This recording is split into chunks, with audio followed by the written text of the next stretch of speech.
Vaginal steaming is essentially like a facial for your vagina, or for your uterus rather.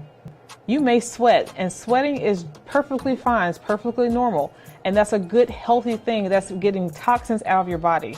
And depending on the herbs you use, after about 5 minutes, you actually might taste it on your tongue. And if that happens, that's totally okay, that's totally normal. If this is not your maintenance cleanse, your maintenance yoni steam or vaginal steam, and you're doing this to address a specific issue, you will most likely experience changes in your menstruation cycle. It might be heavier. You might have discharge that might look like coffee grounds. Some people say mincemeat. Some people say chocolate syrup.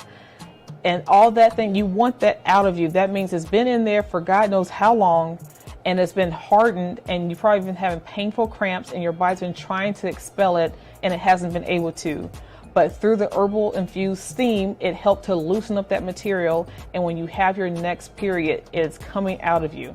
So that is a good thing. So don't be scared by what you might find in your underwear when you have your period.